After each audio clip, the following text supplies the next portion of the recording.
Good morning. Good morning. Good morning. Good morning.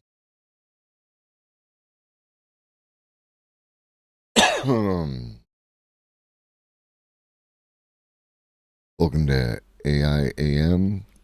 I am your host, Lovis the Elder. Welcome to the number one AI news and commentary show on Twitch.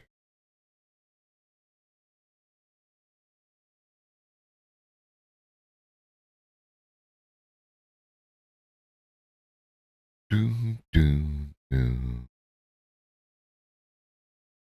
do.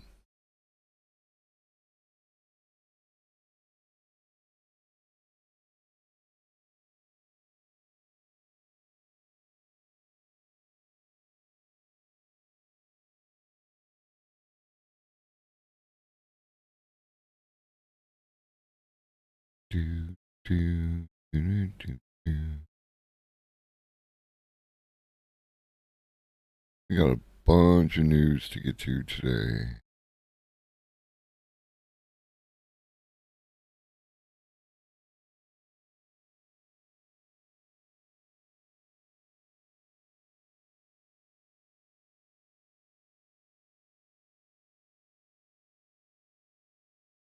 Do, do, do, do, do.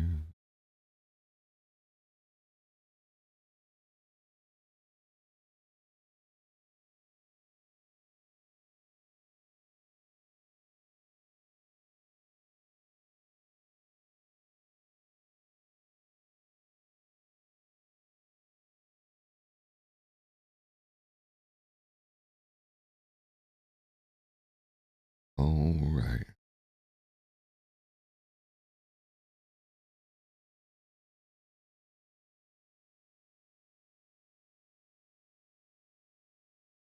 So without further ado,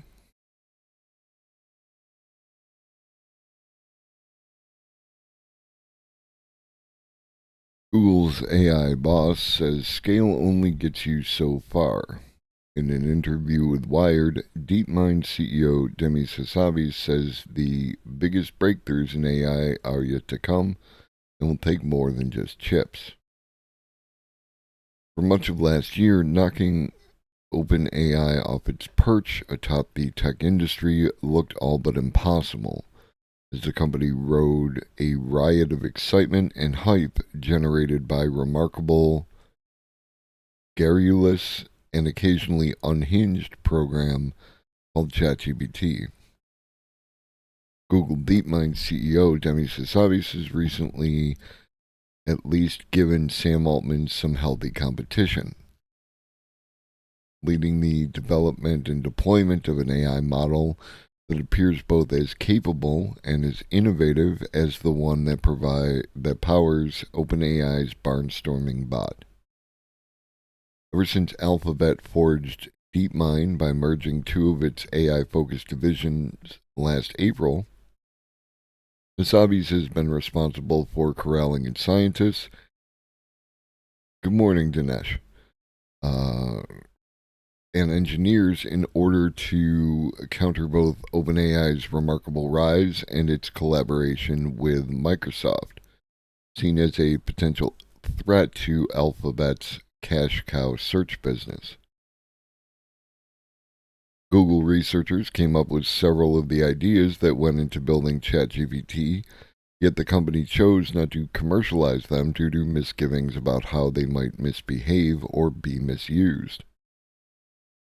In recent months, Hassabis has overseen a dramatic shift in pace of research and releases with the rapid development,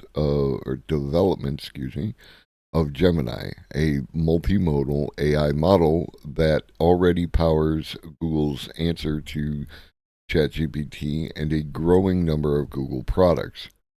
Last week, just 2 months after Gemini was revealed, the company announced a quick-fire upgrade to the free version of the model Gemini Pro 1.5 that is more powerful for its size and can analyze vast amounts of text, video, and audio at a time. A similar boost to Alphabet's most capable model, Gemini Ultra, would help give OpenAI another shove as companies race to develop and deliver ever more powerful and useful AI systems. Wasabi spoke to Wired senior writer Will Knight over Zoom from his home in London. This interview has been lightly edited for length and clarity. And we are going to skip portions of it to get to the meat of the story. In the last few years, increasing the amount of computer power and data used in training an AI model is the thing that has driven amazing advances. Sam Altman is said to be looking to raise up to $7 trillion for more AI chips. Is vastly more computer power the thing that will unlock artificial general intelligence? Was that a misquote? I heard someone say that maybe it was yen or something. Well, look, you do need scale. That's why Nvidia is worth what it is today. That's why Sam is trying to raise whatever the real number is. But I think we're a little bit different to a lot of these other organizations in that we've always been fundamental research first. At Google Research and Brain and DeepMind, we've invented the majority of machine learning techniques. Good morning, PETA. We're all using today over the last 10 years of pioneering work. So that's always been in our DNA. And we have quite a lot of senior research scientists that maybe other orgs don't have. These other startups and even big companies have a high proportion of engineering to research scientists. Are you saying this won't be the only way that AI advances from here on? My belief is to get to AGI, you're going to need probably several more innovations as well as the maximum scale. There's no let up in the scaling. We're not seeing an asymptote or anything. There are still gains to be made. So my view is you've got to push the existing techniques to see how far they go. But you're not going to get new capabilities like planning or tool use or agent-like behavior just by scaling existing techniques. It's not magically going to happen. The other thing you need to explore is compute itself. Ideally, you'd love to experiment on toy problems that take you a few days to train, but often you'll find that things that work at a toy scale don't hold at the mega scale. So there's some sort of sweet spot where you can extrapolate maybe 10 times in scale. Does that mean the competition between AI companies going forward will increasingly be around tool use and agents, AI that does things rather than just chats? OpenAI is reportedly working on this. Probably. We've been on that track for a long time, and that's our bread and butter, really. Agents, reinforcement learning, and planning since the AlphaGo days. In 2016, DeepMind developed a breakthrough algorithm capable of solving complex problems and playing sophisticated games. We're dusting off a lot of ideas, thinking of some kind of combination of AlphaGo capabilities built on top of these large models. Introspection and planning capabilities will help with things like hallucinations, I think. Sort of funny. If you say take more care or line out your reasoning, sometimes the model does better. What's going on there is you are priming it to sort of be a little bit more logical about its steps, but you'd rather that be a systematic thing that the system is doing. This is definitely a huge area. We're investing a lot of time and energy into that area, and we think that it will be a step change in capabilities of these types of systems when they start becoming more agent-like. We're investing heavily in that direction, and I think others are as well.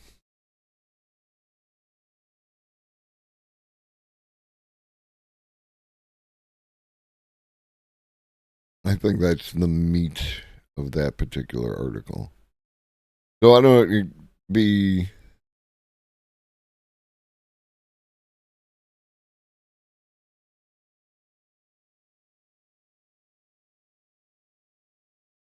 the scale gets you only so far while being a true statement. It feels a little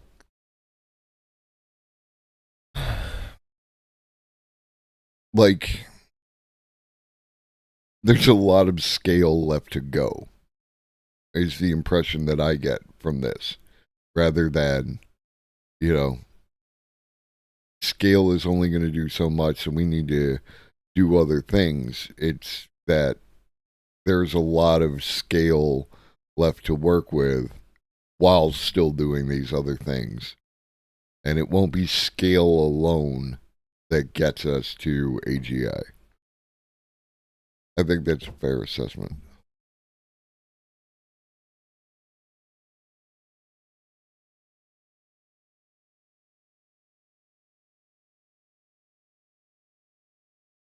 From the Atlantic. Things get strange when AI starts training itself. What happens if AI becomes even less intelligible? Background.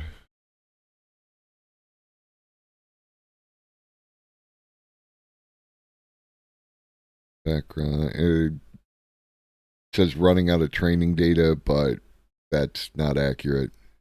When is this from? It's from January of last year. Get out of here.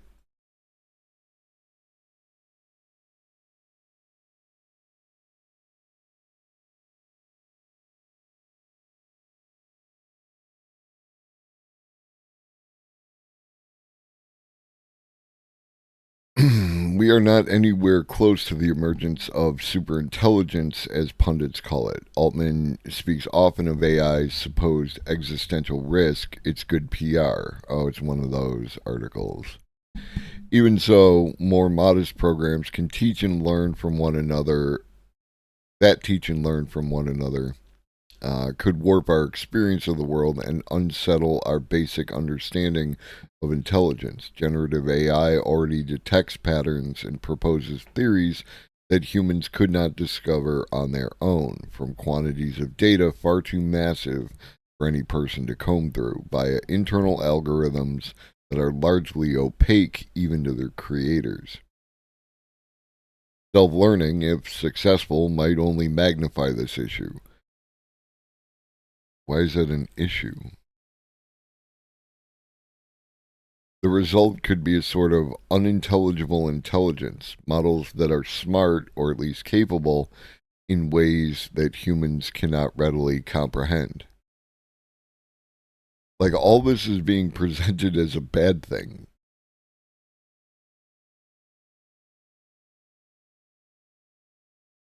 To understand this shift, you have to understand the basic economics behind AI. Building the technology requires tremendous amount of money, time, and information.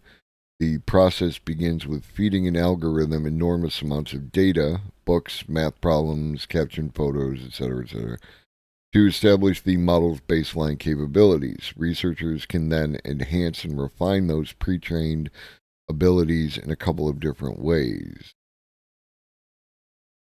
Um, Reinforcement learning. This is not a perfect system. Two different people or the same person on different days can have inconsistent judgments. All of those evaluators work at a slow human pace and require payment. As models become more powerful, they will require more sophisticated feedback from skilled and thus better paid professionals. Doctors might be tapped to evaluate a medical AI that diagnoses patients, for instance.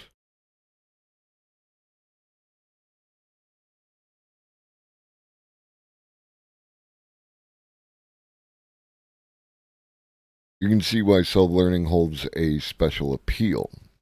It's cheaper, less labor intensive, and perhaps more consistent with human feedback or than human feedback. But automating the reinforcement process comes with risks. AI models are already riddled with imperfections. which they pass on to users through their outputs. And here it is again. In one infamous example, a lawyer used ChatGPT to write a legal brief and ended up citing cases that didn't exist. We are going to hear about that incident forever. Training or fine-tuning a model with AI-generated data may amplify those flaws and make the programs worse, like simmering a toxic stock into a thick demi-glace. Last year, Ilya Shumailov, then a junior researcher at Oxford University, quantified one version of the self-destructive cycle and dubbed it model collapse. To avoid this problem, the latest wave of research on self-improving AI uses only small amounts of synthetic data guided by a human software developer. This approach relies on some sort of external check separate from the AI itself to ensure the quality of the feedback. Perhaps the laws of physics, a list of moral principles, or some other independent criteria already deemed true. Researchers have seen particular success with automating quality control for narrow, well-defined tasks, such as mathematical reasoning and games in which correctness or victory provided a straightforward way to evaluate synthetic data.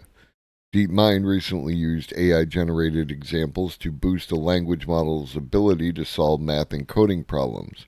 But in these cases, the AI isn't learning from another AI so much as from scientific results or other established criteria.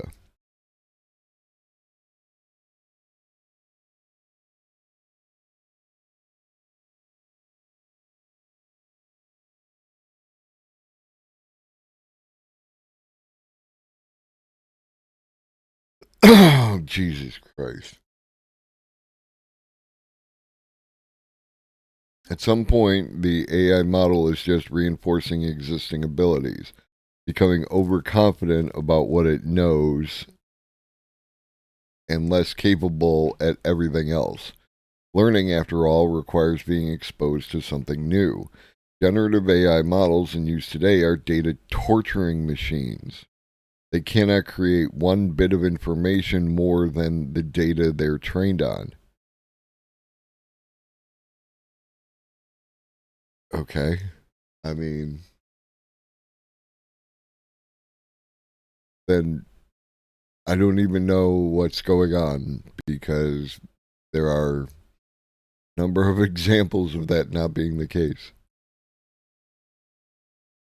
And the inverse, I don't know.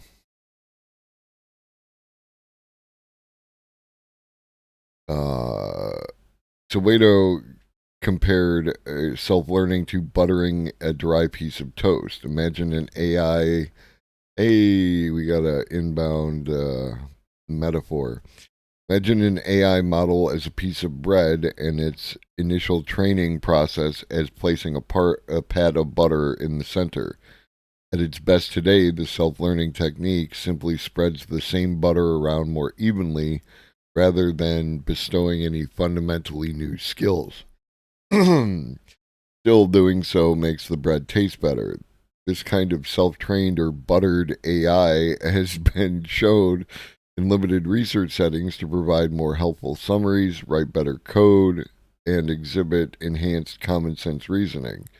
Superintelligence might be beside the point if self-improving AI can reliably cut costs by simulating an infinite army of human evaluators. But for true evangelists, there's that religious imagery. The dream is for self learning to do more than that, to add more butter to the slice of toast. To do that, computer scientists will need to continue to devise ways of verifying synthetic data to see whether more powerful AI models can ever serve as a reliable source of feedback, perhaps even generate new information. If researchers succeed, AI could crash through the ceiling of human made content on the web. In that case, a sign of true artificial intelligence, may well be artificial teaching.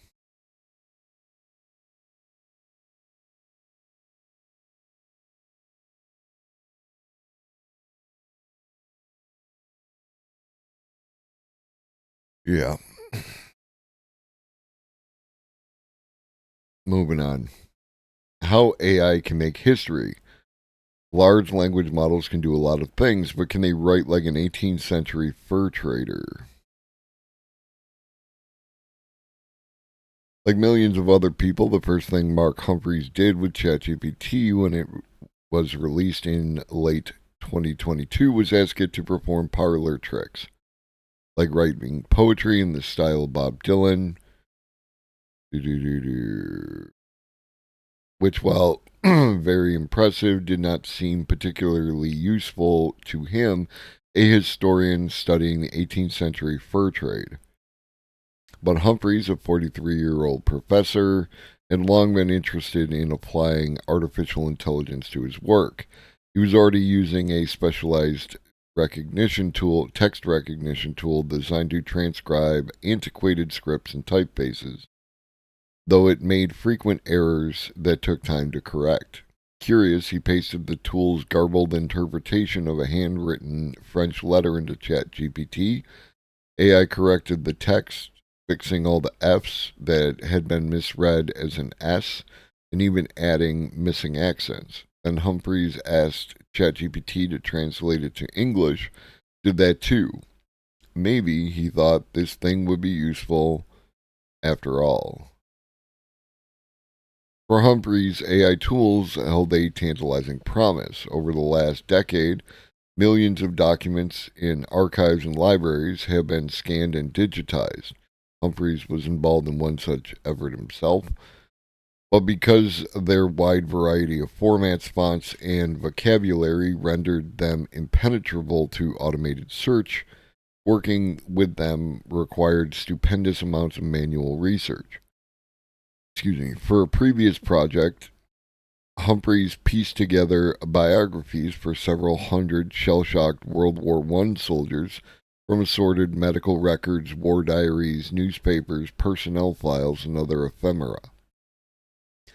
It had taken years and a team of research assistants to read, tag, and cross-reference the material for each individual. If new language models were as powerful as they seemed, he thought, it might be possible to simply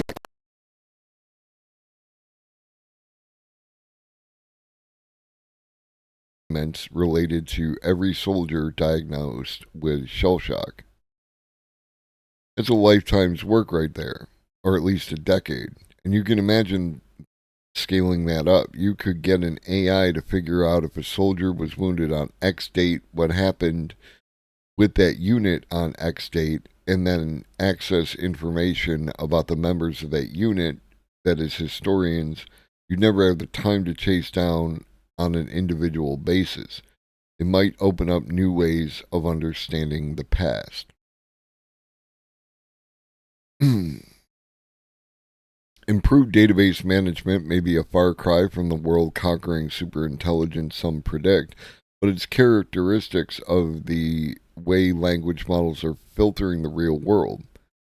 From law to programming to journalism, professionals are trying to figure out whether and how to integrate this promising, risky, and very weird technology into their work. For historians, a technology capable of synthesizing entire archives that also has a penchant for fabricating facts is as appealing as it is terrifying, and the field, like so many others, is just beginning to grapple with the implications of such potentially powerful but slippery tool.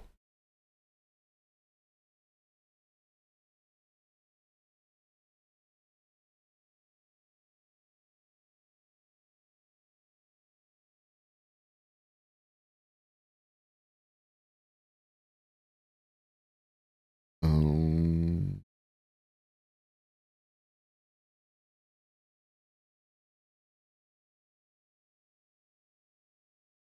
so this historian used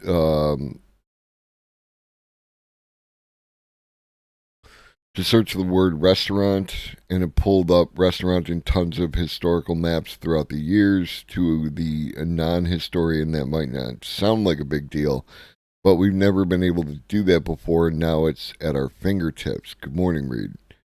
Another attendee, Laura. I've got some few articles at the end that I think you're going to be interested in, Reed. Lauren, at least it's in your wheelhouse. Lauren Tilton, professor of liberal arts and digital humanities at the University of Richmond, had been working with machine learning for over a decade.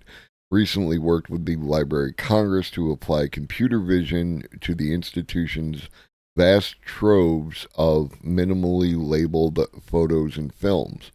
All archives are biased in what material is saved to begin with and how it is organized. The promise of AI, she said, is that it can open up archives at scale, make them searchable for things the archivists of the past didn't value enough to label. The most described materials in the archive are usually the sort of voices we've heard before, the famous politicians, famous authors, but we know that there are many stories by people of minoritized communities, communities of color, LGBTQ communities that have been hard to tell, not because people haven't wanted to, but because the challenges of how to search the archive. AI systems have their own biases, however. They have the well documented tendency to reflect the gender, racial, and other biases of their training data. The fact that, as Hermes pointed out, when she asked ChatGPT-4, GPT-4 to create an image of a history professor, it drew an elderly white man.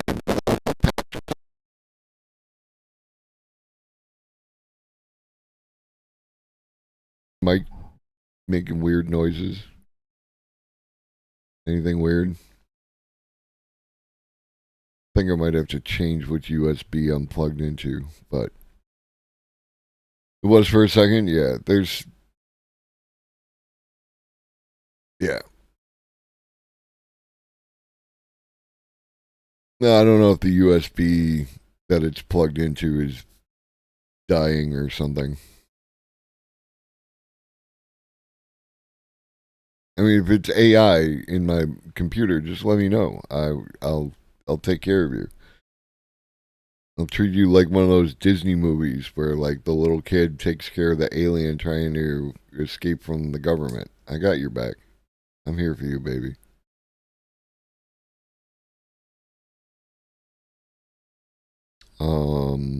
Where were we?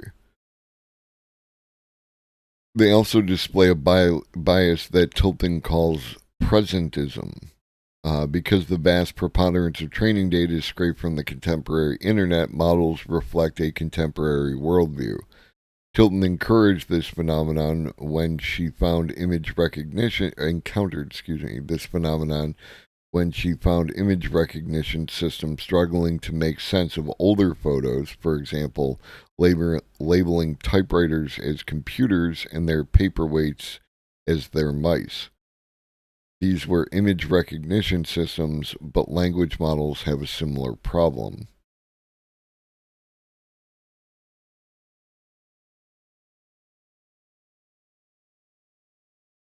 So, yeah, AI is definitely going to provide opportunities for history.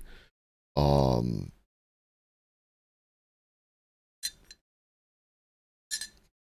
History, as it is currently understood, relies mostly on like what is known, which is not necessarily what happened. Um, and then combine that with the biases of the writer. They're going to concentrate on what they think is important, less so on the things that they don't believe are relevant, and this can lead to varying outcomes in the quality of history. History is not what happened. History is the story of what happened, or even a story of what happened. It's important to take that into consideration when you are consuming history.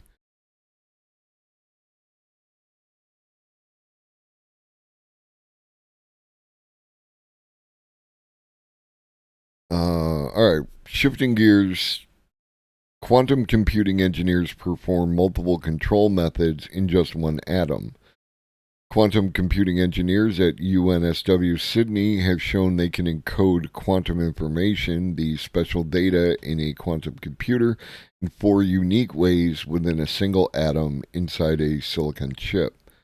The feat could alleviate some of the challenges in operating tens of millions of quantum computing units in just a few square millimeters of a silicon quantum computing chip.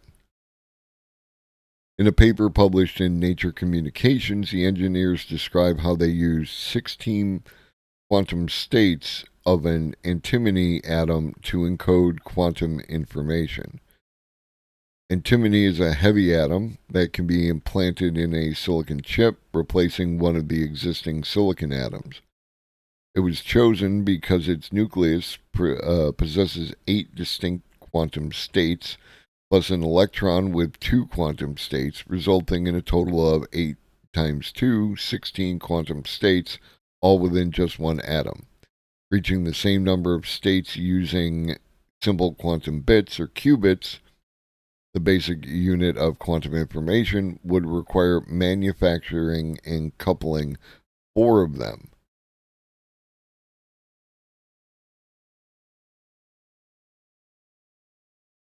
First, we showed that we could control the antimony's electron with an oscillating magnetic field. This is just a wild sentence when you think about it. There's an atom, and we're going to control its electron real quick. Similar to a breakthrough in 2012, which was the first time a qubit had ever been demonstrated in silicon. Next, we showed that we could use a magnetic field to manipulate the spin of the antimony's nucleus. This is the standard magnetic resonance method, as used, for example, in MRI machines in hospitals. The third method was to control the nucleus of the antimony atom with an electric field, something that was discovered by lucky accident in 2020. And the fourth way to control both the antimony and nucleus and electron in opposition to each other using an electric field using so-called flip-flop qubits, which was demonstrated by this team last year. This latest experiment shows that all 4 of these methods can be used in the same silicon chip using the same architecture. The advantage of having 4 different methods is that each method gives computer engineers and physicists more flexibility when designing future quantum computing chips. For example, magnetic resonance is faster than electric resonance, but the magnetic field spreads widely in space, so it may affect neighboring atoms. Electric resonance, while slower, can be applied very locally to select one specific atom without affecting its neighbors. With this big antimony atom, we have the complete flexibility of how we integrate it with a control structure over a silicon chip. It's wild.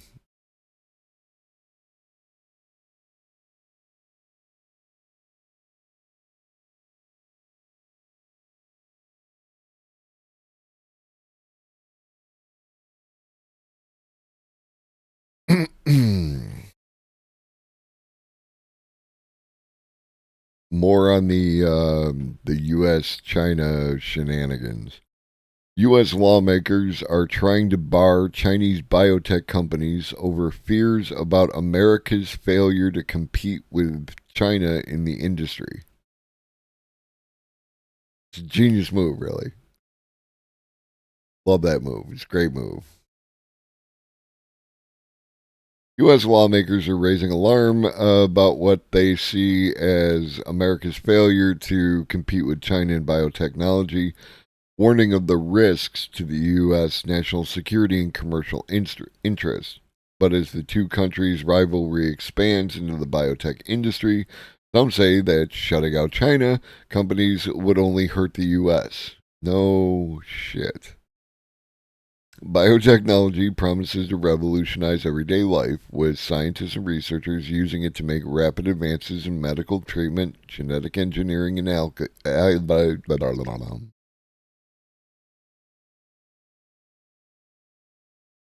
genetic engineering in agriculture, and novel biomaterials.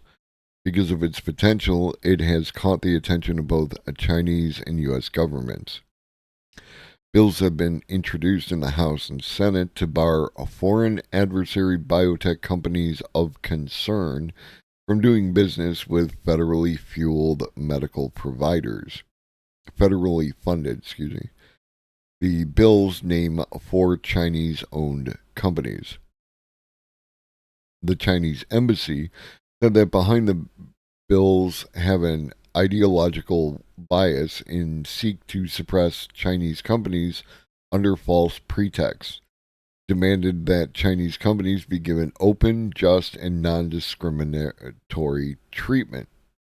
What about your capitalism, bro? The debate over biotechnology is taking place as the Biden administration tries to stabilize the volatile U.S. China relationship, which has been battered by a range of issues, including a trade war, the COVID 19 pandemic, cybersecurity, militarization of the South China Sea, and I would also mention the chip conflict, right? Like the way that the United States has approached the chip situation is exacerbating this. You can't look at this in a vacuum.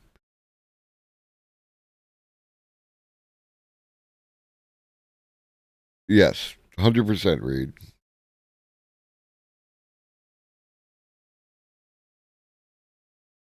In a letter to senators sponsoring the bill, Rachel King, chief executive officer of the Trade Association Biotechnology Innovation Organization, or BIO, good one there, said the legislation would do untold damage to the drug development supply chain, both for treatments currently approved, but on markets as well for the development pipelines decades in the making. But supporters say the legislation is crucial to protecting U.S. interests. National Security Commission on Emerging Biotechnology, a group created by the U.S. Senate to review the industry, said the bill would help secure the data of the federal government and of American citizens, and it would discourage unfair competition from Chinese companies. The commission warned that the advancement in biotechnology can result not only in economic benefits, but also rapid changes in military capabilities and tactics. It's not just a supply chain battle or a national security battle or an economic security battle. I would submit it's a moral and ethical battle. From Representative Mike Gallagher, chair of the House Select Committee on the Chinese Communist Party.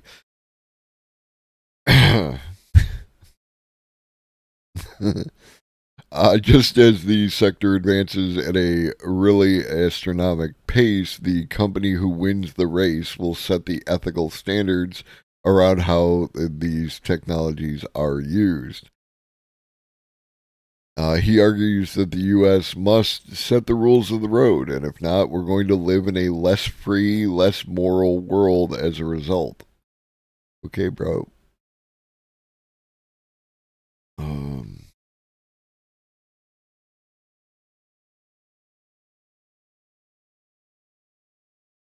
The Biden administration has put forward a whole of government approach to advanced biotechnology. The Chinese government has plans to develop a national strategic technology force in biotech. It's like those, and to me, those sound like the same thing, but both the Chinese government and Americans have identified biotech as an area important for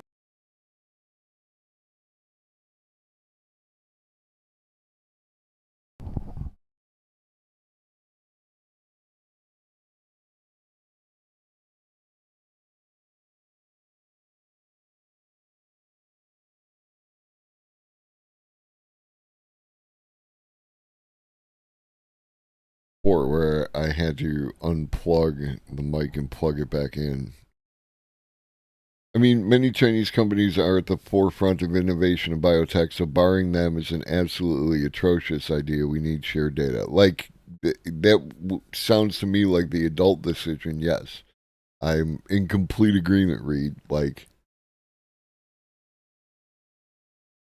and there's ultimately none of this does what it's intended to in the long term. It only does it in the short term because the flexibility of the Chinese funding process allows them to adapt to these situations. They have continuously shown that they will find a way because the alternative is to not have access to that technology. It might that kind of thing might have worked in the past. It's not going to work now. We're beyond all that. The only thing it does is provide you a short-term temporary advantage until they catch up, and you're going to receive diminishing returns the longer that goes. Because eventually you will have not gotten the reciprocal benefit of working with them as they develop in their areas of expertise. It's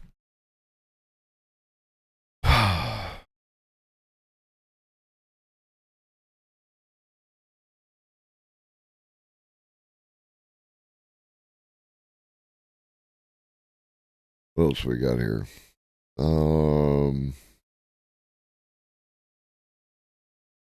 What concerns Anna Puglisi, a senior fellow at Georgetown University Center for Security and Emerging Technology, is Beijing's lack of transparency and its unfair market practices. Competition is one thing, unfair competition is another. Puglisi described BGI, a major Chinese biotech company identified in both the House and Senate bills, as a national champion that is subsidized and given favored treatment by the state in a system that blurs private and public as well as civilian and military. The system creates market distortions and undermines the global norms of science by using researchers and academic and commercial entities to further the goals of the state. Like, and this is this comes across like, they're cheating, but like, how are they cheating?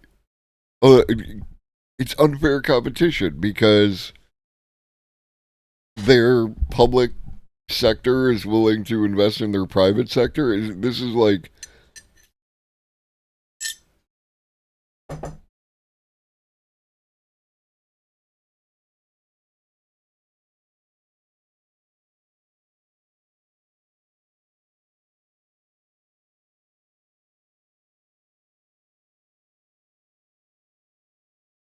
BGI, which has stressed its private ownership, offers genetic testing kits and a popular prenatal screening test to detect Down syndrome and other conditions. U.S. lawmakers say they are concerned such data could end up in the hands of the Chinese government. Yeah, because it's just silly. The Defense Department has listed BGI as a Chinese military company, and the Commerce Department has blacklisted it on human rights grounds, citing a risk that BGI technology might have contributed to surveillance. BGI, like, how do you say these words with a straight face? Right? I mean, we have things like Palantir, right? Like, this is just. It's okay when it's only funny when I do it, right? Like that's really where we're at with this entire thing. It's only funny when I do it.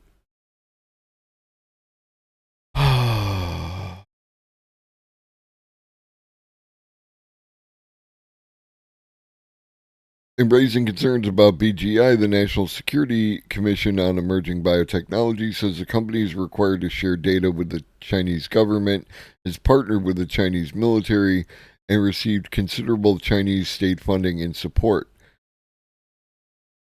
And,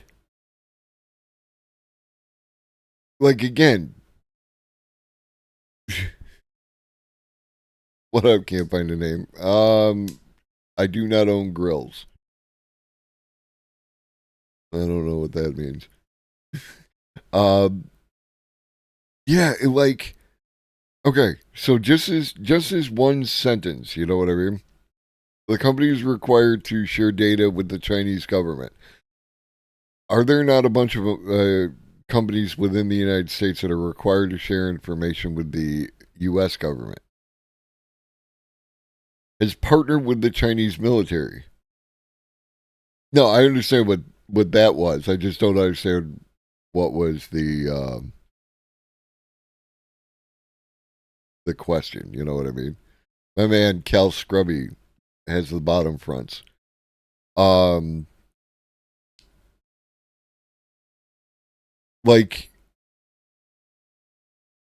I mean, Boeing, Raytheon, Northrop Grumman, I could tick off the list of partnered. Oh, yeah.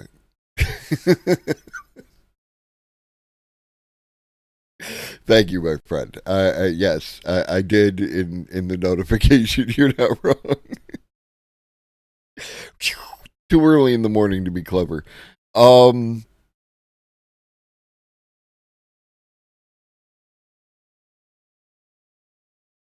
Microphone related shenanigans. I will try to fix that in between today and tomorrow.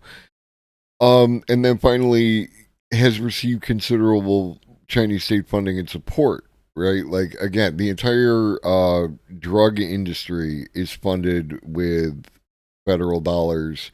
The internet exists because of government funding. Like, this is just silly. It's only because it's got the word Chinese in it that it's a problem. If it said U.S., it would be completely okay.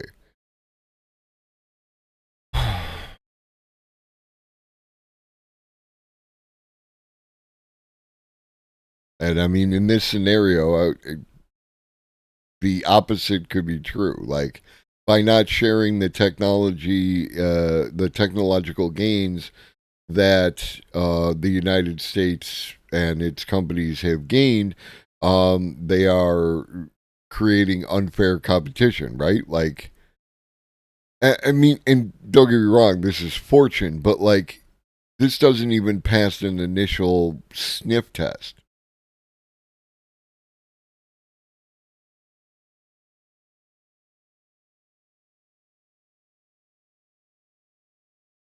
In one of the other polls in the multipolar AI race, Singapore. Singapore's AI ambitions get a boost with $740 million investment plan. Singapore will pump more than 1 billion Singapore dollars, about 743 million over the next 5 years to further boost AI capabilities. The $1 billion allocation towards AI, which also includes secure implementation of the National AI Strategy 2.0, demonstrates the government's commitment towards fostering a trusted and responsible AI ecosystem. That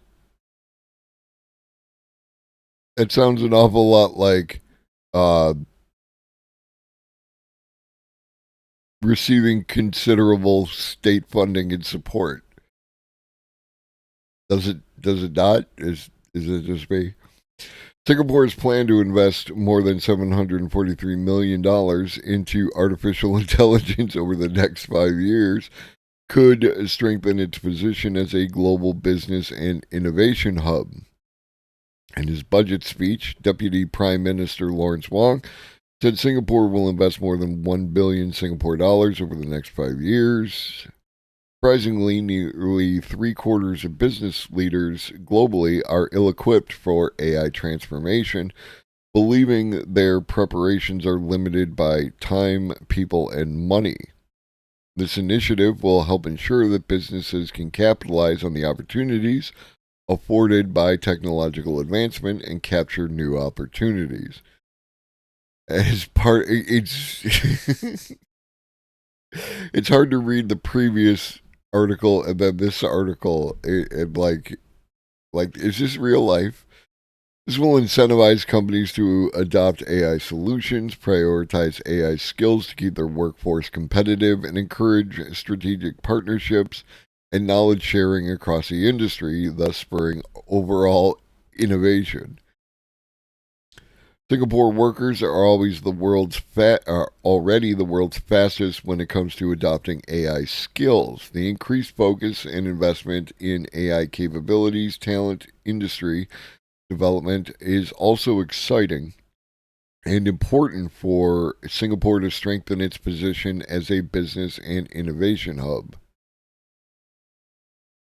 Singapore was among the first companies to publish an AI plan in 2019. In December, the Southeast Asian nation launched the National AI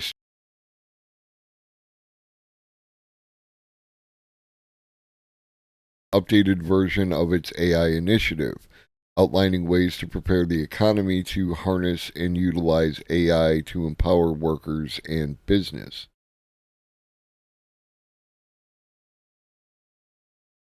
Sustaining focus on AI and machine learning will ensure Singapore's prominence in technological advancements, strengthening its position as an attractive hub for business and talent in an increasingly digitalized global landscape.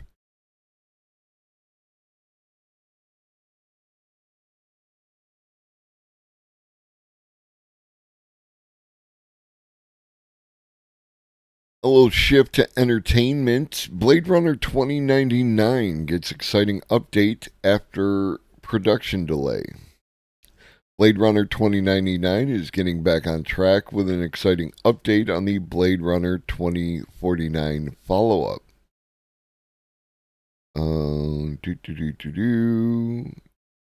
Previously set for a summer 2023 production in Belfast before it was frozen due to the Writers Guild of America strike. Now set to begin production in April. This comes with a change of directors. Jonathan Van Tulken, who recently helmed the first two episodes of the critically acclaimed FX series Shogun, is now set to executive produce and direct the first two episodes of Blade Runner 2099. Production is moving to set up production in. The production is moving to set up its production in Prague, the Czech Republic. Isn't it Czechia now? It's not the Czech Republic?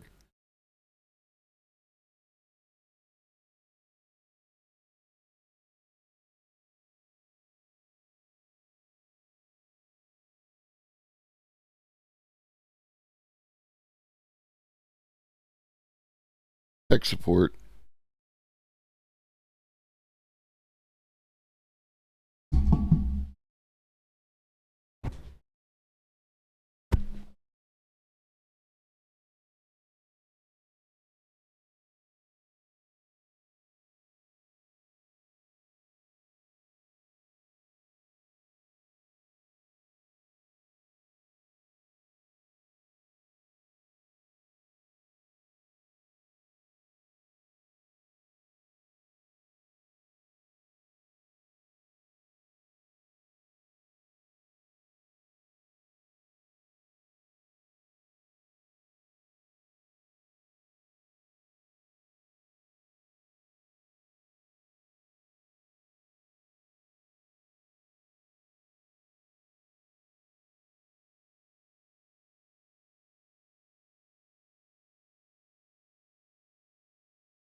Check, check, check, check, check.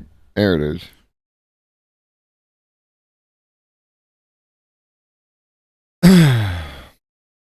Good morning, Ice Picker. Yeah, it was funny. Like y'all couldn't hear it, but the closed captioning could. Um, but yeah, I had to do the thing. And by the way, Ice Picker, from a few days ago, thank you for gifting uh, a sub to the community. I appreciate that. It just have it right there at the end, and I didn't get a chance to thank you. So thank you. All right. So hopefully everything will be fine going forward. You didn't get to hear me read Reed's disclaimer. Moving on. Too late. It's in the past.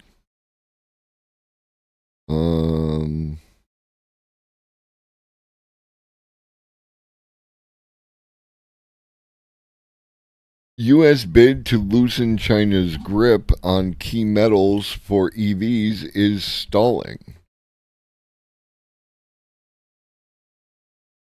Insiders like it to a panic button, and for more than 80 years, the primary job of a national defense stockpile has been to keep the U.S. military supplied. Wait, this sounds like a partnership with the U.S. military. Shocked. Shocked, I say.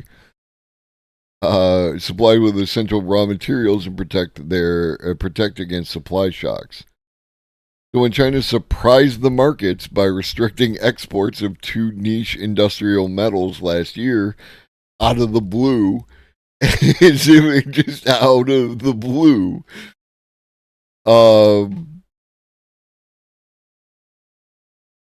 top officials in the Pentagon-controlled agency and the White House face an uncomfortable reality. Its panic button no longer worked. The realization triggered a different kind of alarm in Washington. But apparently, like, no introspection, no self-examination of, like, if it isn't the inevitable outcomes of my behavior. A senior official in the administration of President Joe Brandon, who spoke on condition of anonymity to discuss internal deliberations, admits that Beijing's decision to limit exports of gallium and germanium sent a jolt through the White House, adding to already urgent calls for Washington to confront Chinese dominance of the global metal supply chain.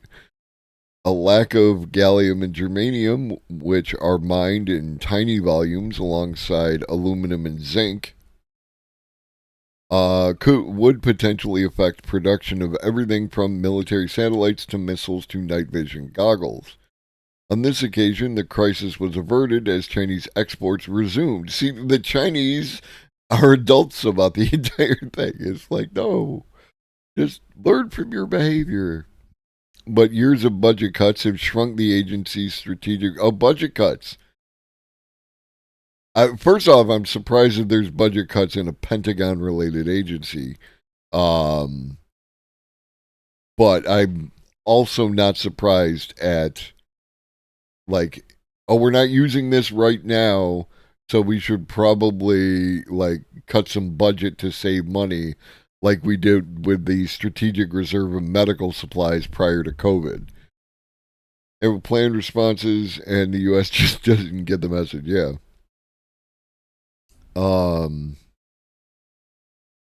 U.S. faces serious shortages of raw materials needed to execute the energy transition at the scale envisioned by Biden and his team. Yeah, yeah. Here's another example, Joe. Right? You want to transition over to renewables. You need germanium and gallium, which means you shouldn't be pissing off the Chinese at this point in time, right? Like, because they are like 80% of the market. It's just bad capitalism, Joe. This is literally the worst time discovered the oh shit button doesn't work, says one former Defense Department stockpiling veteran who asked to remain anonymous while discussing issues of national security. Oh. In the first of a three-part series based on more than 40 interviews with industry executives, officials, and politicians, Bloomberg has looked at Western efforts to create an alternative China-free global metals supply chain. The U.S. in particular has been a hive of activity. Officials have rushed around the globe to negotiate deals with key allies, while behind the scenes, U.S. diplomats are cajoling Western miners to expand investment in the copper and cobalt rich Democratic Republic of Congo. Oh, Jesus Christ. Where China dominates production. The Biden administration also intends to team up with the European Union to bolster efforts to gain some control over global supplies while it funnels billions of dollars into projects to create a domestic mining and refining raw materials supply chain. Yet Beijing's dominance remains unshaken. Tangible results from U.S. efforts have so far been limited, and executives at some of the world's biggest mining companies have reported frustration at what they view as a lack of a coherent strategy on critical mineral supply. Other industry executives have urged Washington to take a cue from Beijing and develop more nimble stockpiling program to protect manufacturers from scarcity and insulate producers against price falls. Whew. You just say all these words out loud and then don't connect any of the dots. Overhauling the DLA to speed up procurement at a time when battery metal prices have been falling could deliver an easy win, they argue. The price drops have led some Western miners to cut back production, a trend that's raised concern about long-term resource security even as demand for electric vehicles cools. Again, for those of you who were here last night for the conversation that I had with Ivan, this is an example of does the market optimize for something? Yes. Does it optimize for something useful? That is definitely more in question, right? Here's an example. Western miners have cut back production on metals that both are needed for chip manufacture, for transition to renewable electricity, but also long-term resource security.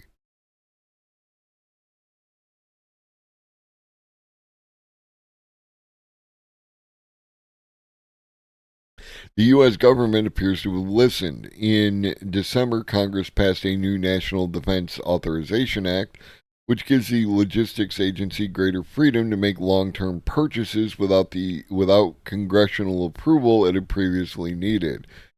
It also guarantees $1 billion a year in future funding. This is the next chapter in the discussion about how the U.S. can create its own security of supply. This sounds an awful lot like unfair business practices. This is just wild. This is just absolutely wild.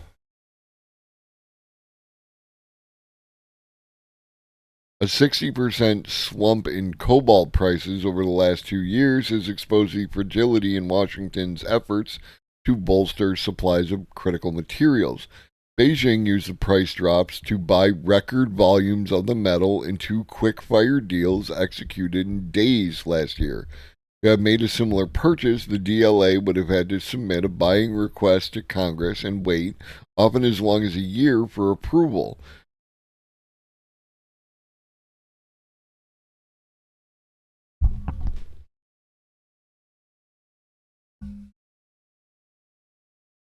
I don't know. I don't know what to tell you, man. I really don't.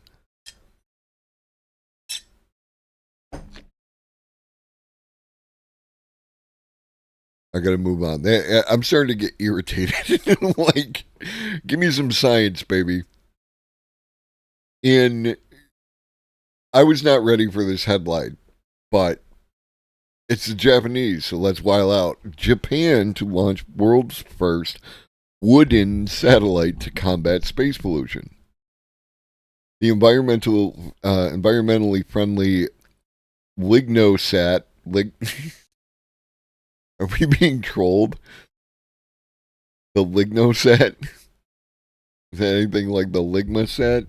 Set to orbit this summer, has been created to combat harmful aluminum particles. Japanese scientists have created one of the world's most unusual spacecraft, a tiny satellite that's made of timber. The Lignosat probe has been built of magnolia wood, which, in experiments carried out on the ISS, was found to be particularly stable and resistant to cracking. Now, plans are being finalized for it to be launched on a U.S. rocket this summer.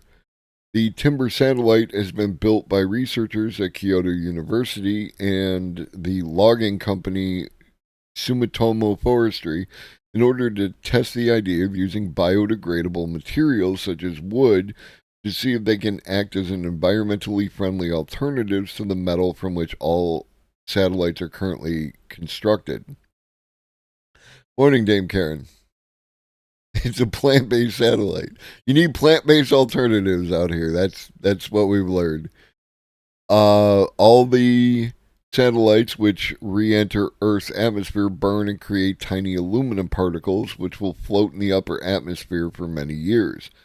Eventually, it will affect the environment of the Earth. To tackle the problem, Kyoto researchers set up a project to evaluate types of wood to determine how well they could withstand the rigors of space launch and lengthy flights in orbit around the Earth. The first tests were carried out in laboratories that recreated conditions in space, and wood samples were found to have suffered no measurable changes in mass or signs of decomposition or damage. Wood's ability to withstand these conditions astound us. Like, I am astounded. I would not have, like, chosen wood if you had put my fingers to the fire. I would not have chosen wood.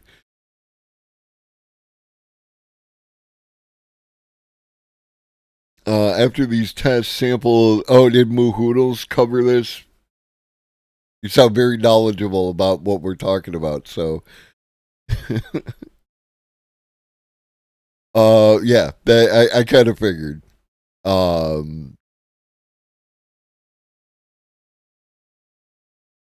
After these tests, samples were sent to the ISS, which were then where they were subjected to exposure trials for almost a year before being brought back to Earth.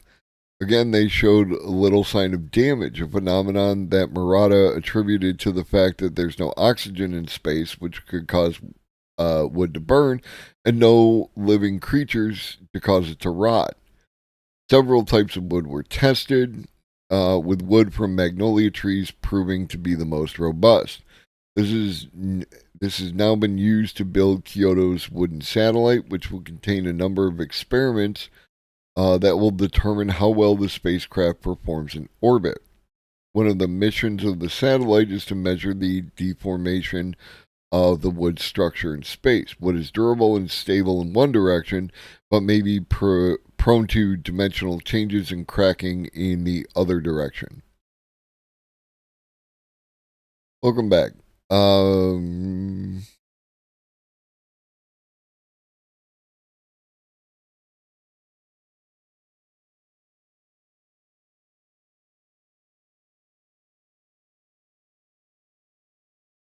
Recent research carried out by scientists at the University of British Columbia revealed that aluminum from re-entering satellites could cause serious depletion of the ozone layer. We just fixed the ozone layer, which protects the Earth from the sun's ultraviolet radiation and could also affect the amount of sunlight that travels through the atmosphere and reaches the ground. However, this should not be a problem for satellites built of wood. Very cool. Fair enough, fair enough. Not fixed.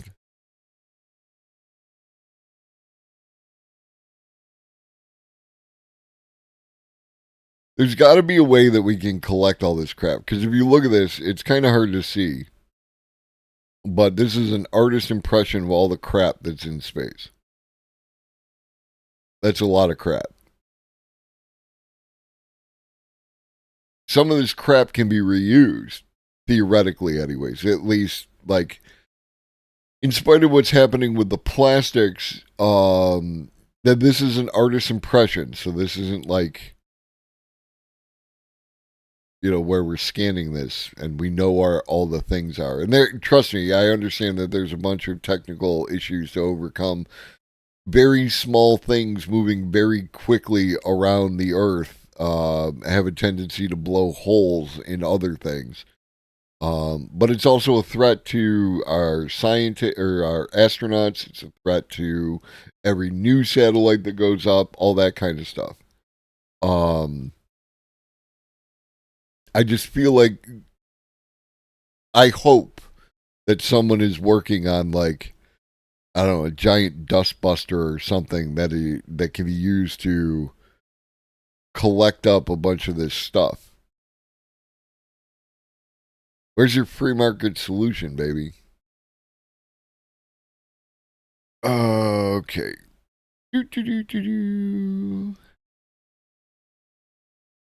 Speaking of satellites, Disney star turned space CEO Bridget Mendler launches satellite data startup backed by major VCs. Former Disney Channel star and singer Bridget Mendler is launching a startup called Northwood Space, backed by investors including Founders Fund and Andreessen Horowitz.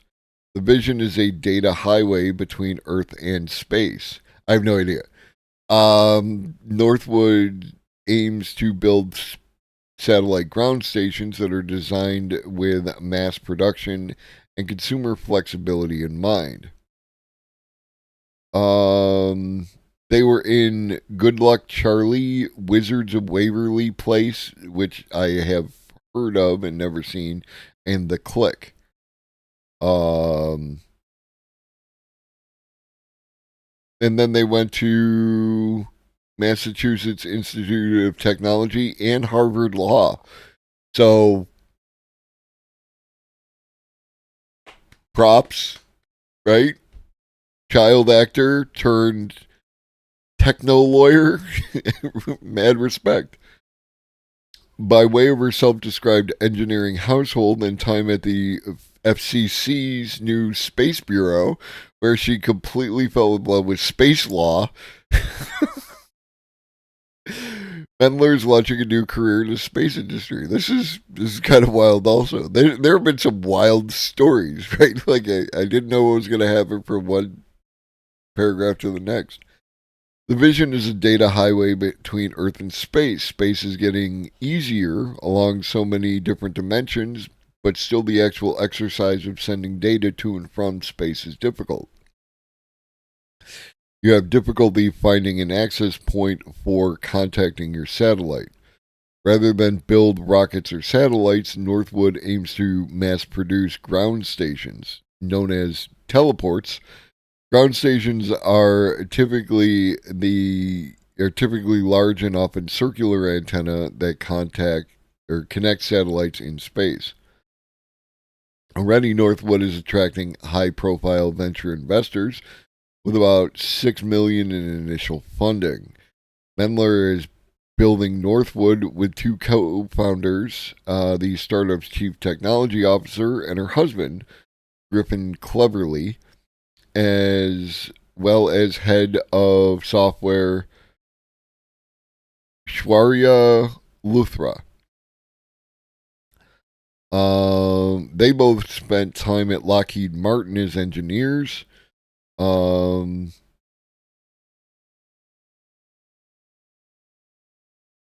everybody else was making their sourdough starters, we were building antennas out of random crap we could find at Home Depot and receiving data from NOAA satellites. For me, why the ground side matters is because it actually is about bringing the impacts of space home to people.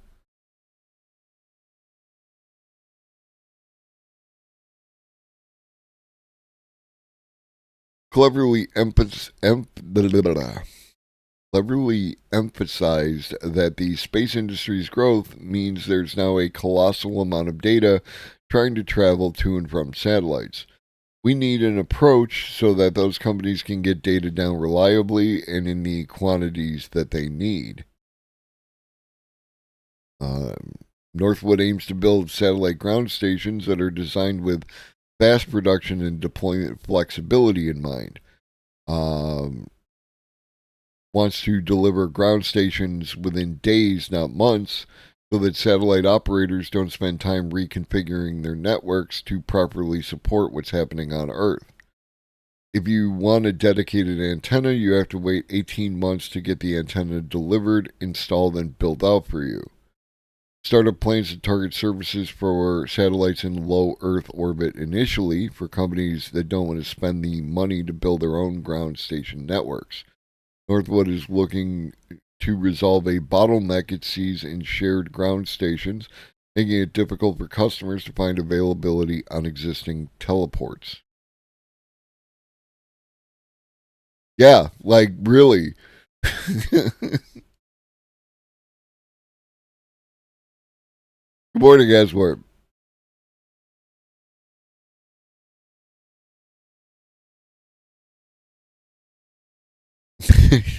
You were making bread? Oh, that's nice. 69 megajoules, also nice. Jet sets fusion energy world record.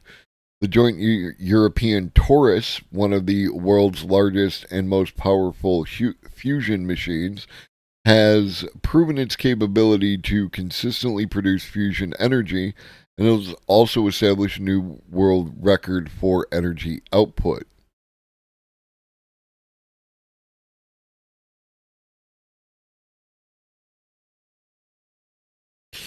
These notable accomplishments represent a significant milestone in the field of fusion science and engineering.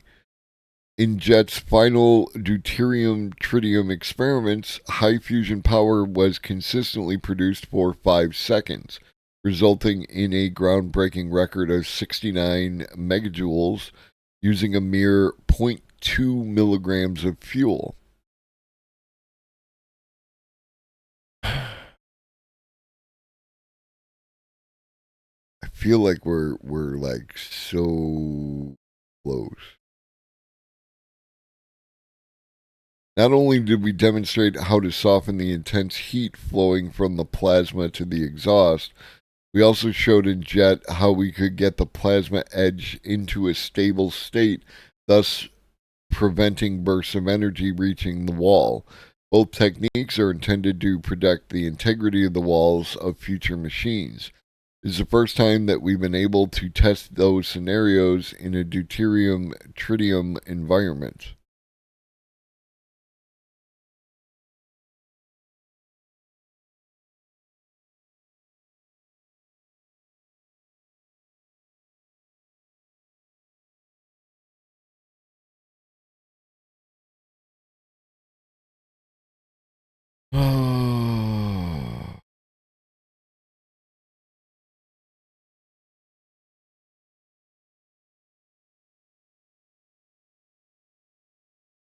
Yeah, all the rest of it is background. I want fusion power. Life spreads across space on tiny invisible particles, study suggests.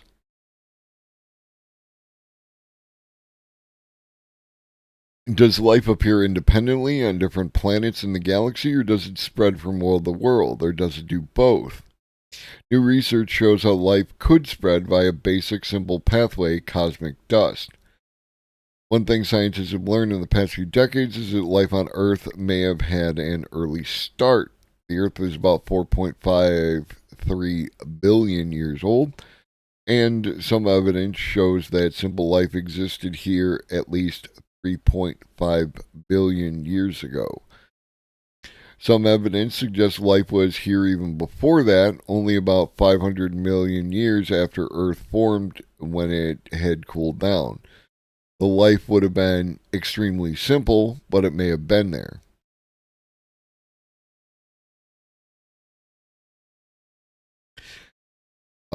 But life may not have originated here. Researchers question if there was enough time for life to appear spontaneously in early Earth conditions. New research examines the idea that cosmic dust could be responsible for spreading life throughout the galaxy by panspermia. Life arose elsewhere and was delivered to the young Earth. Not a new idea, but in this work, the author calculates how quickly it could happen. Researchers titled The Possibility of Panspermia in the Deep Cosmos by Means of Planetary Dust Grains. Sole author is Zian Osmanov from the School of Physics at the Free University of Tbilisi in the country Georgia. Paper is in preprint and hasn't been published yet. Clearly, the main problem is the origin of life, or abiogenesis, the details of which are still unknown to us. By obtaining the assumption that planetary dust particles can escape from the gravitational attraction of a planet, we consider the possibility for the dust grains to leave the star system by means of the radiation pressure. The idea that life itself could travel through space on comets and asteroids is familiar to many people. When these objects crash into planets, the thinking goes, hitchhiking life is delivered, and if there's a niche it can exploit, it will. But how could simple dust accomplish the same thing? Dust must come from. Good morning, old lobster.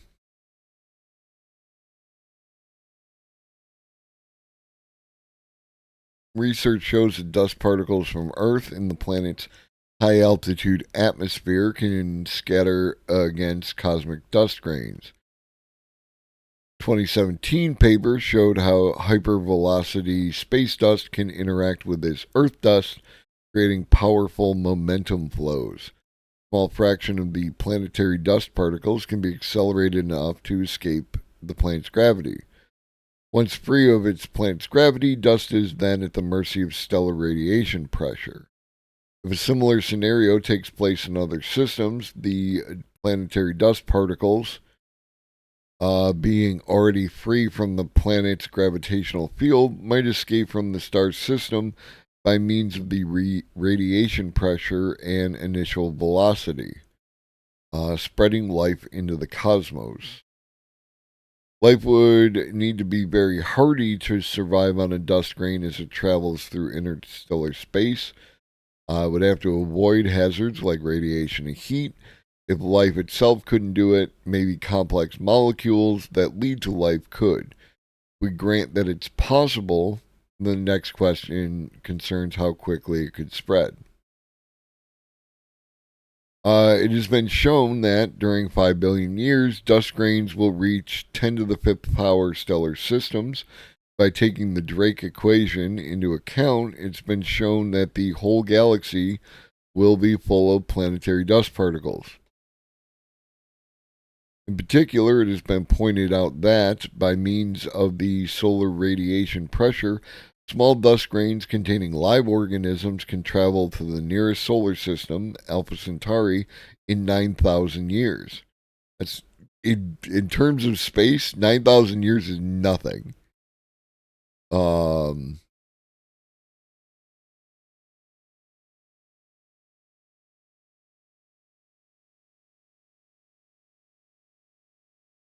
so yeah, that's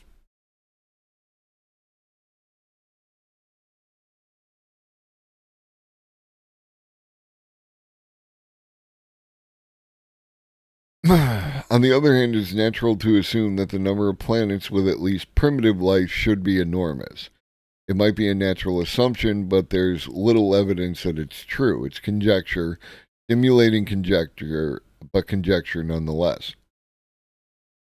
Working with a statistical approach to the Drake equation, Osmanov writes that the number of planets that develop life is on the order of 3 times 10 to the 7th power. This value is so huge that if dust particles can travel a distance of the order of several hundred light years, one can conclude that the Milky Way, with a diameter of 100,000 light years, should be full of complex molecules distributed throughout the whole galaxy. Even if we assume that life is destroyed during this time, the vast majority of complex molecules will remain intact. This is wild.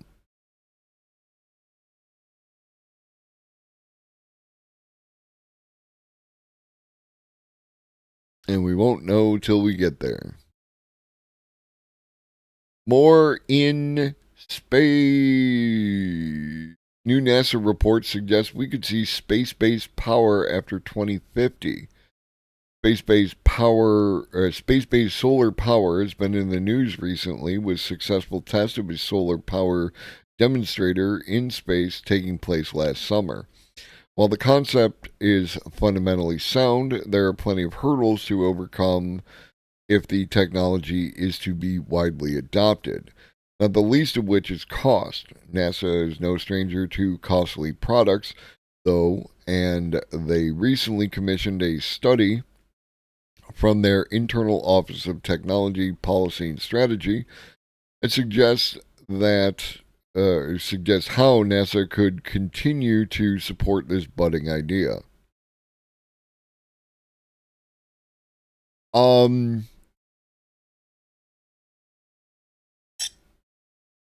We can do solar from Earth, and there are advantages to doing solar from Earth.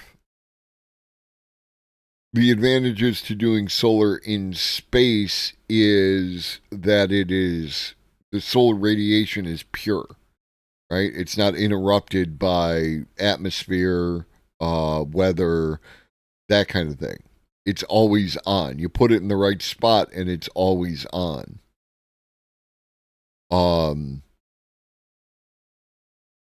Plus size. You can theoretically make, the space solar panels as big as you want them to be. So there's like, offsets to doing it on Earth, to doing it in space. But there are tremendous advantages to doing it in space.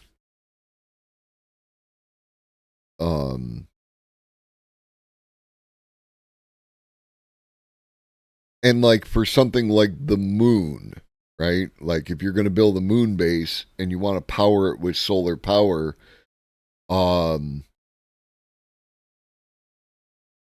I suppose no, the moon.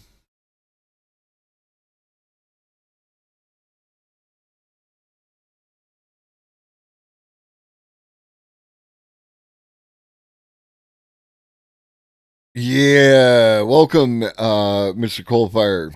Good morning. A Dyson Swarm would be nice. Dyson Swarm would be very, very nice.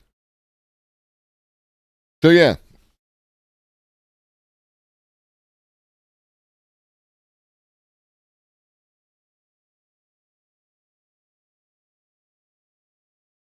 I'm looking forward to more of this. That particular there that it probably has nothing to do with you, and it could just be associates of associates. That name comes up. Like I'm also banned in that particular location, and ultimately I have no idea why. I just feel like it's associates of associates. I wouldn't worry too much about it. Speaking of space and the sun, NASA's solar sail is so close to harnessing sunlight for propulsion. Solar sails, ultra thin. They do and they don't, Dame Karen. There is, like, the problem is that there are good reasons to have them.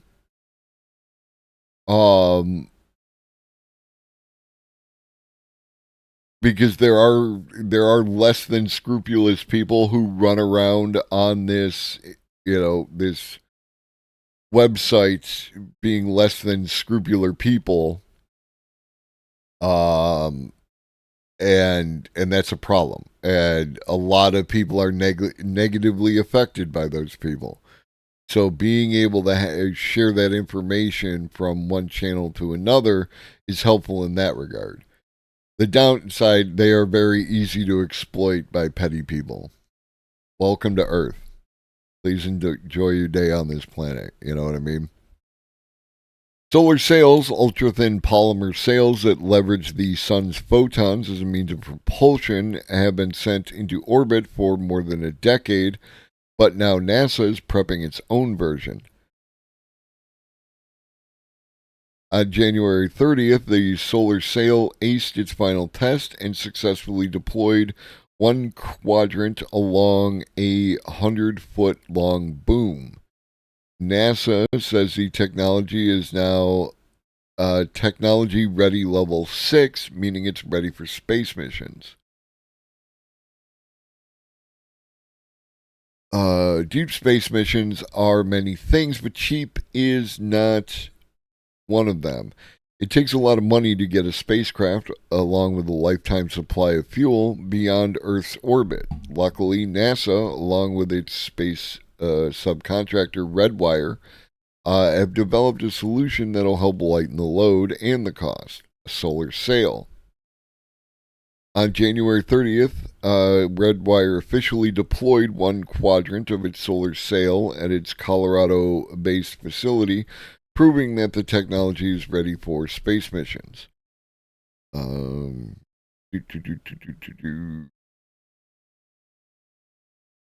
polymer material coated in aluminum successfully deployed along a 100-foot boom, and when all four quadrants are deployed in space, it'll fill up 17,780 square feet and will power light payload space missions.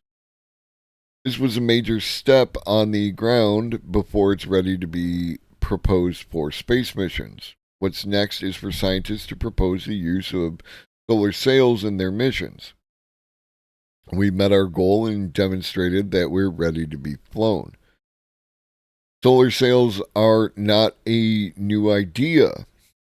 They've been bandied about in science fiction circles for decades. However, science fiction became science reality when the Japanese space agency JAXA launched the first spacecraft, named Icaros,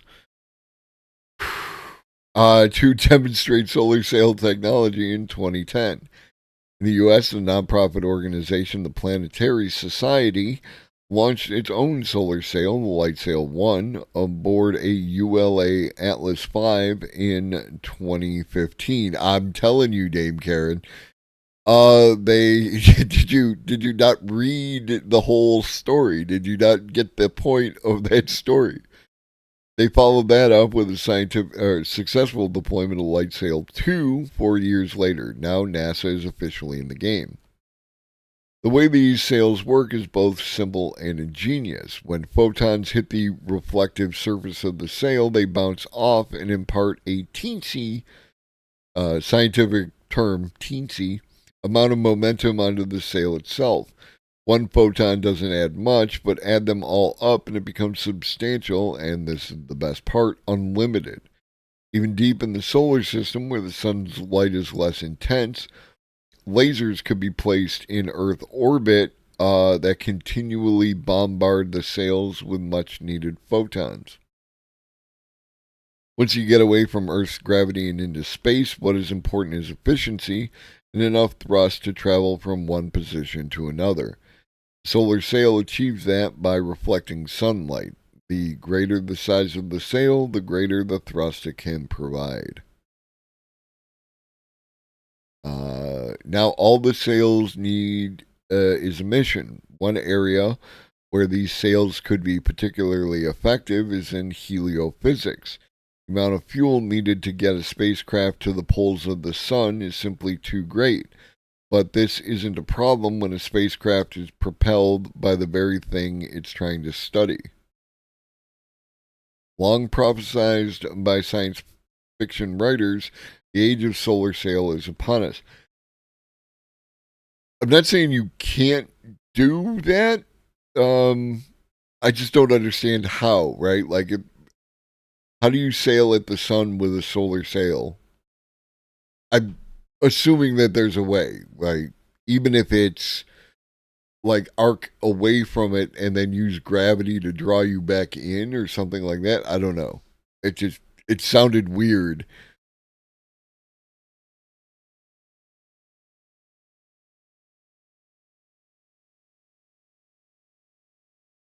Chinese workshops recondition NVIDIA's old flagship gaming GPU for AI. The RTX 2080 Ti upgraded to 22 gigabytes for $499.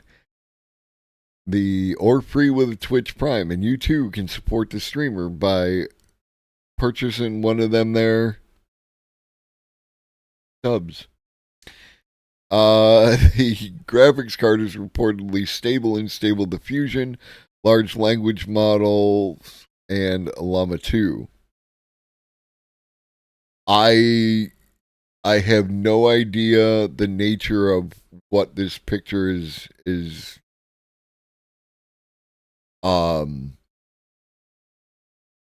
it says girl working on an NVIDIA GPU. She may or may not be a child. Difficult to tell from this angle.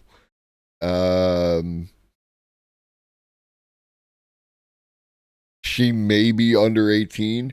This could be school, right? This could be a school picture. As opposed to like factory school uniform. So let's assume nothing nefarious and there's no child labor involved. I mean, the image credit is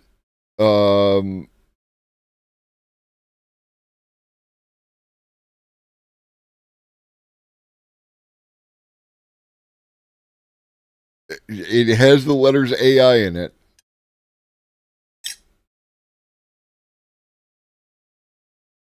I mean, what I'm saying though is, how could you differentiate this from school, right?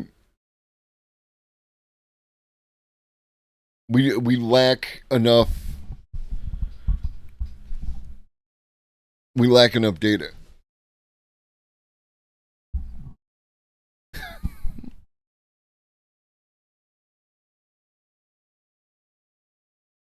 And maybe it is AI generated. I don't know.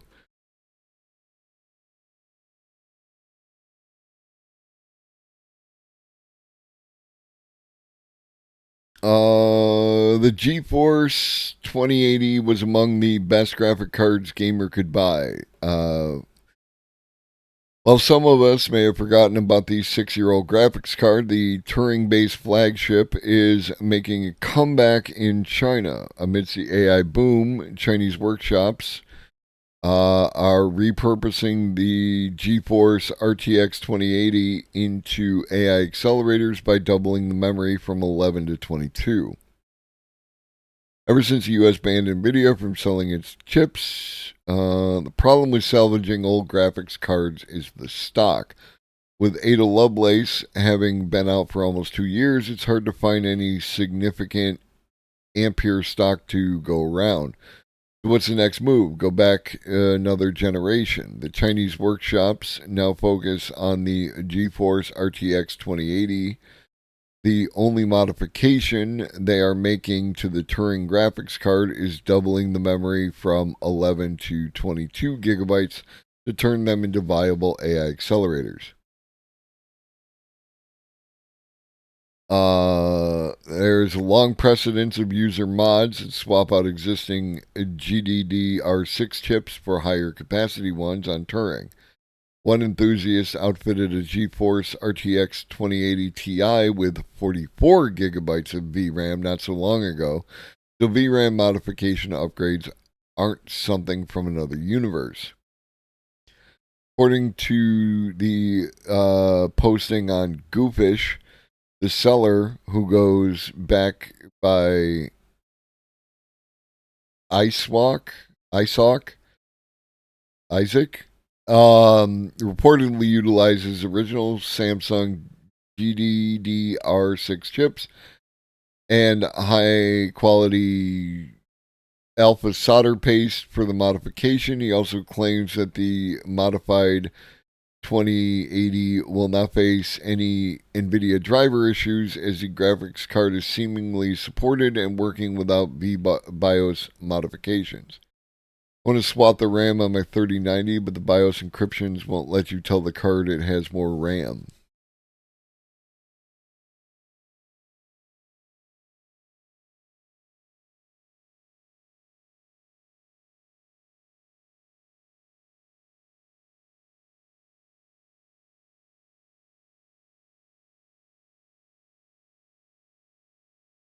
The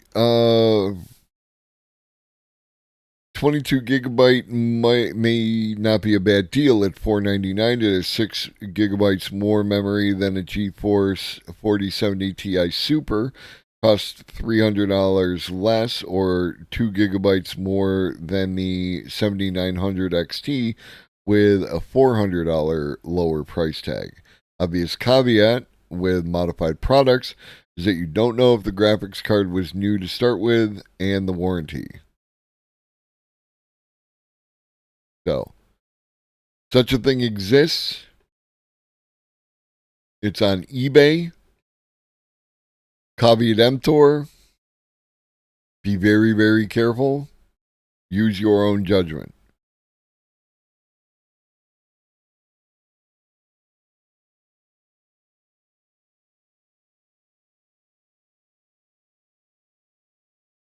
OpenAI, OpenAI says its new AI can simulate worlds. It's learning about 3D space all on its own.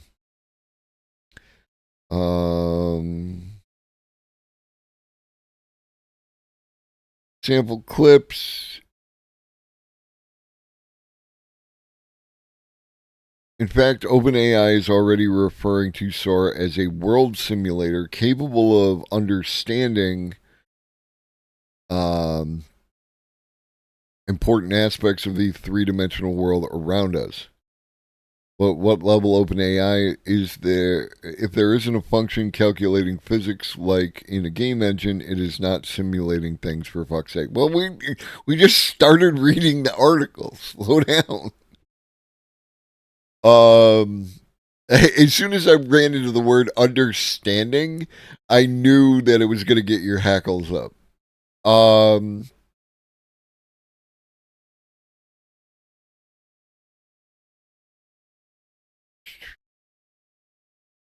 Understanding important aspects of the three-dimensional world around us, whether it's outputting a CGI-like scene of a digital landscape or a video of a woman walking down a neon-lit street at night.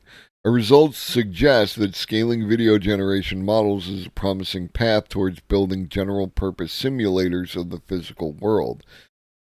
It learns about 3D geometry and consistency. Okay, we got a Wired article.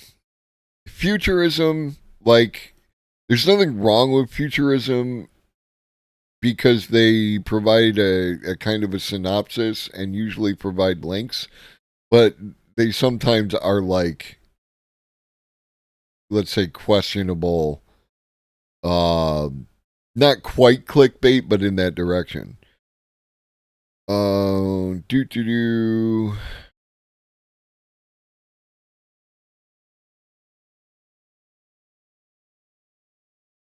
Just talking about Sora.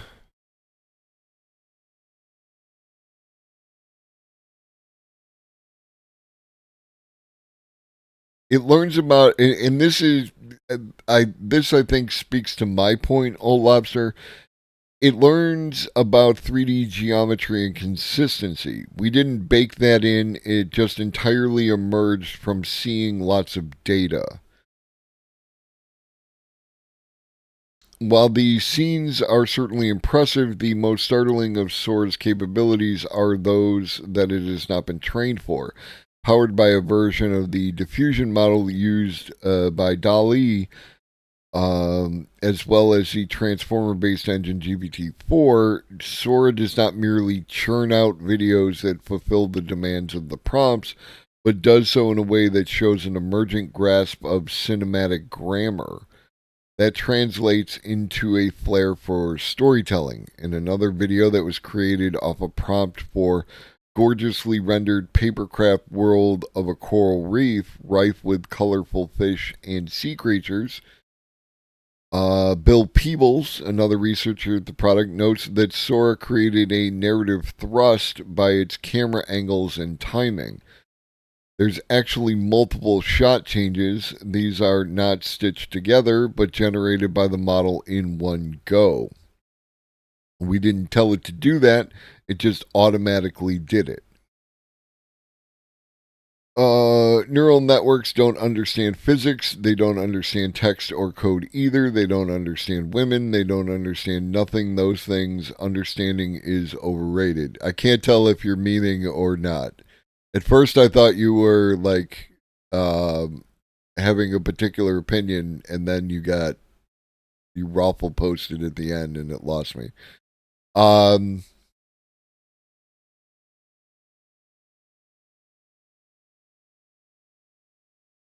So yeah, very interesting. Just going over Sora.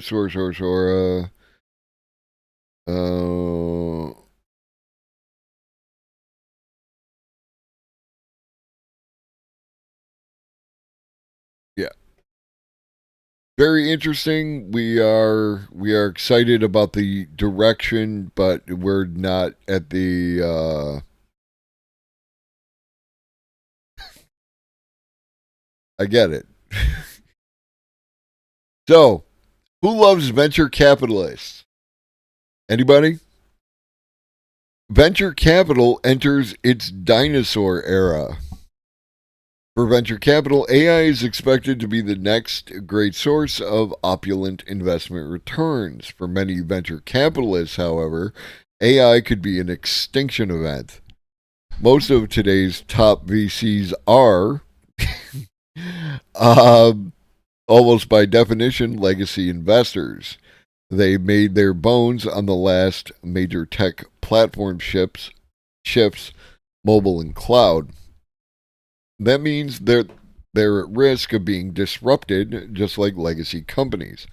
Some will prove smart enough or lucky enough to navigate the new normal, but not everyone's skills will prove transferable. Some may just give up once they realize how much new learning is involved. We saw a lot of this during the dot-com boom when a generation of VCs took the reins from their analog peers. What they're saying, I'm always freaked out that I'm a dinosaur. Age is not your friend as a VC. Kind of have to be like Madonna or something and reinvent yourself every decade. The bottom line, venture capital has never been great at innovating on its own model, but it does have a history of cleaving off past champions. Expect that to continue, perhaps at an accelerated pace.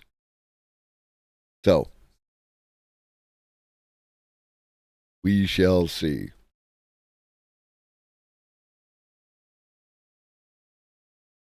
I mean, Madonna's out running around. She was like just a couple months ago, she was in the news.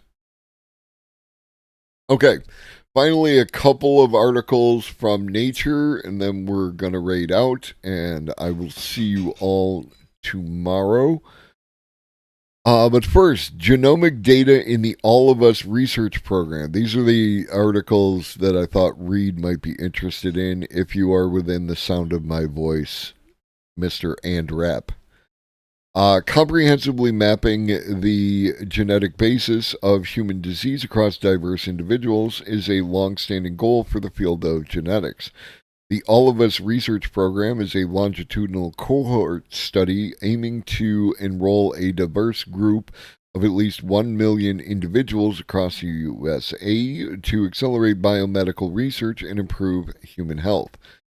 Here we describe the program's genomics data release of 245,388 clinical grade genome sequences. This resource is unique in its diversity as 77% of participants are from communities that are historically underrepresented in biomedical research, and 46% are individuals from underrepresented racial and ethnic minorities. All of Us identified more than 1 billion genetic variants, including more than 275 million previously unreported genetic variants, more than 3.9 million of which had coding consequences. Leveraging linkage between genomic data and the longitudinal electronic health record, we evaluated 3,724 genetic variants associated with 117 diseases and found high replication rates across both participants of European ancestry and participants of African ancestry. Summary level data are publicly available, and individual level data can be accessed by researchers through the All of Us Researcher Workbench with a data passport. We anticipate that this diverse data set will advance the promise of genomic medicine for all. Pretty psyched about that. Like that is a lot of people, right? That is a lot of people.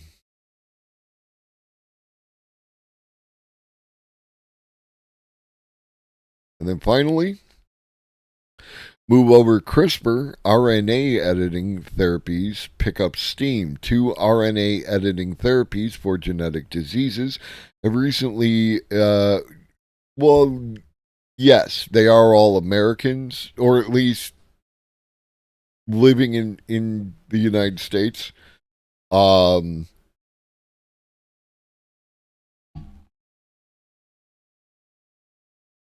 We did a whole thing earlier about how the United States is playing silly buggers with China, and like it's holding us back as a species. I don't know what to. I don't even know what to do.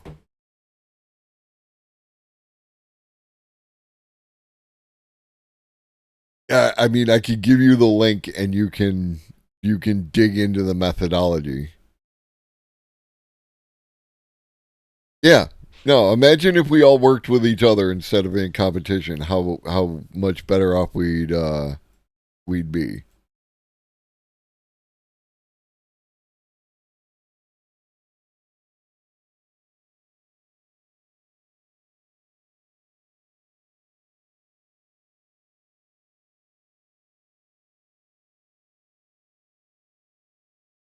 RNA editing is gaining momentum after decades of basic research into how to manipulate this complex molecule.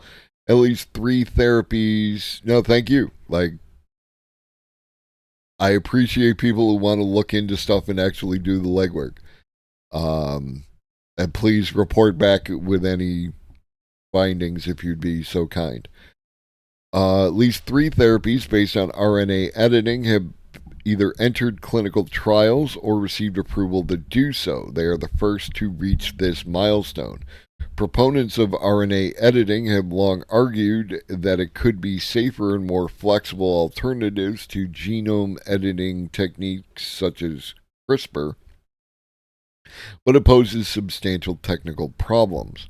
The launch of human trials signals the growing maturity and acceptance of the field. There's much greater understanding of RNA technology, and that's been partially enhanced by the RNA vaccine and the COVID pandemic. RNA is now seen as a important therapeutic molecule. RNA has a crucial role in protein synthesis. Unlike CRISPR genome editing, RNA editing doesn't change genes, nor does it introduce permanent changes because RNA molecules are transient. This means that the duration of the therapeutic effect could be shorter, but the transients could offer safety advantages. One risk of CRISPR therapies is off target effects or unintended changes outside the target genomic region. And off target effect in DNA is potentially quite dangerous. In RNA, it's less so because it's going to turn over.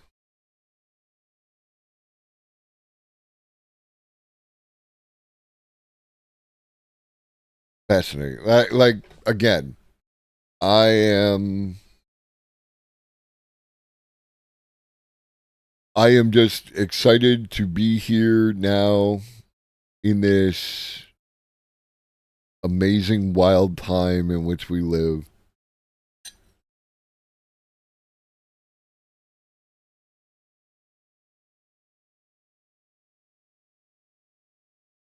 Who we gonna raid? Who we gonna raid? There we go. Who we gonna raid? What?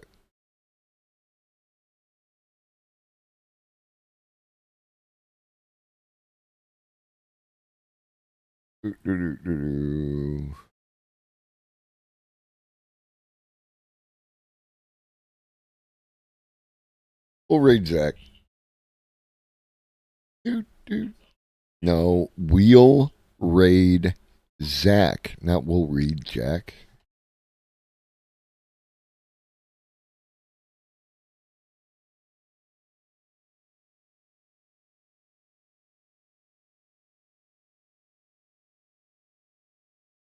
All right. I appreciate everyone who came through this morning, and I will look forward to seeing you tomorrow. It's always a pleasure. What day is today? Tuesday, right?